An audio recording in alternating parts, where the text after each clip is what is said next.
Welcome po sa Cooking Alasen. Ang lulutuin naman po natin ngayon ay lumpiang toge with sauce.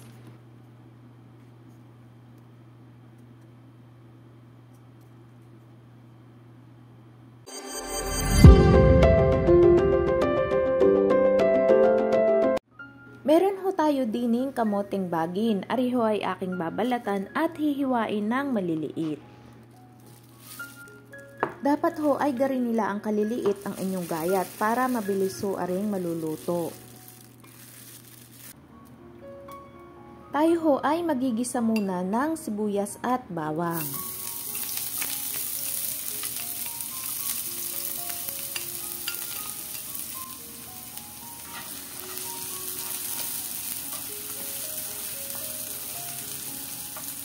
Kapag mabango na ang ating sibuyas at bawang, isusunod na natin ang 1 tasa ng giniling na baboy.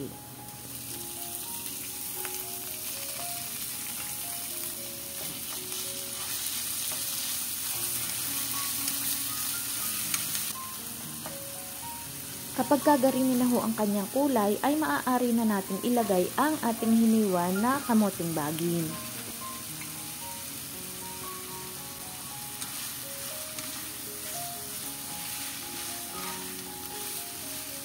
Maaari na ho natin aring timplahan ng paminta at kaunting asin.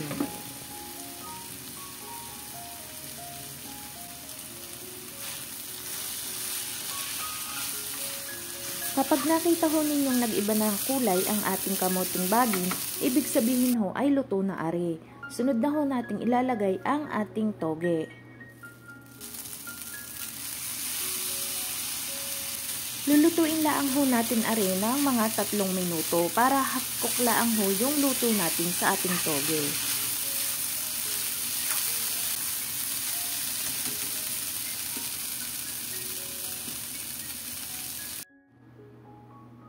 Ari na ho ang ating naluto na palaman ng ating lumpia. Ari ho ay palalamigin laang natin ng saglit. Meron ho ako dining lumpia wrapper. At ariho ay hahatiin ko sa gitna dahil masyadong malaki ang lumpia wrapper din eh.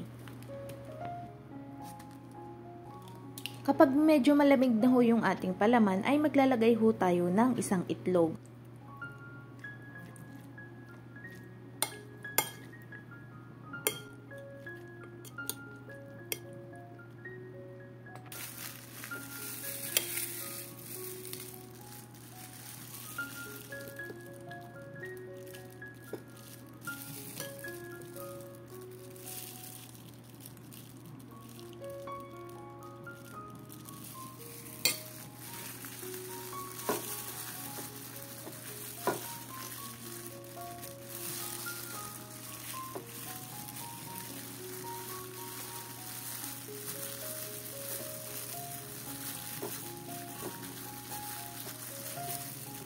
Ang akin hong gagamiting pang sildini ay tubig laang.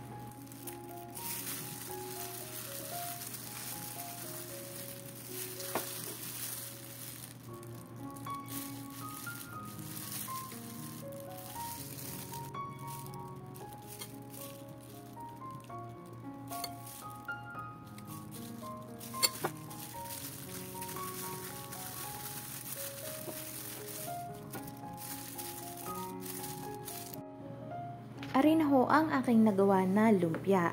Sunod naman ho ay magpapainit na tayo ng mantika sa ating kawali.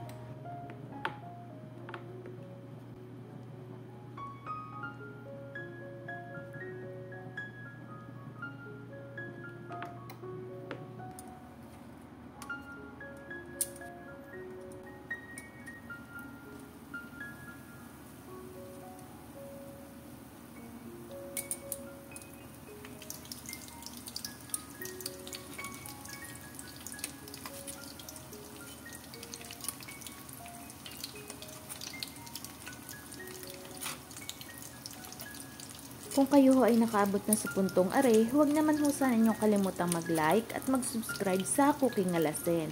At i-hit ang notification bell para updated kayo sa mga bago nating upload na recipe. Mura na, masarap pa!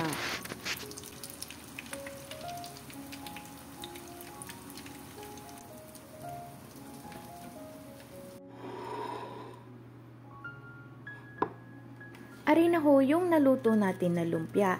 Sunod naman ho ay gagawa tayo ng sweet and sour sauce na tamang-tama sa ating ginawang lumpiang toge. Para ho sa ating sweet and sour sauce, maglalagay ho tayo ng 1 1/2 tablespoon ng all-purpose flour, 4 tablespoon ng sugar, 4 tablespoon ng suka,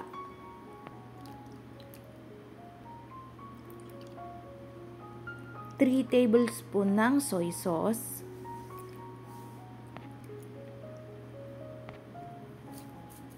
at paminta. Arehong gagawin nating sauce ay pwede rin ho ninyong gawing sausawan ng fishball or kikiam. Haluin nyo lang hong maigi hanggang sa matunaw na yung ating harina. At saka ho tayo maglalagay ng 1 1/4 cup ng tubig.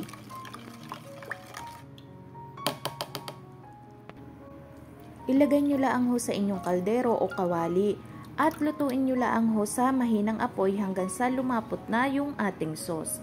Kailangan ho ay continuous yung paghalo hanggang sa lumapot yung sauce natin. At kapag kagarin na ho siyang kalapot, ay patayin nyo na ho ang apoy.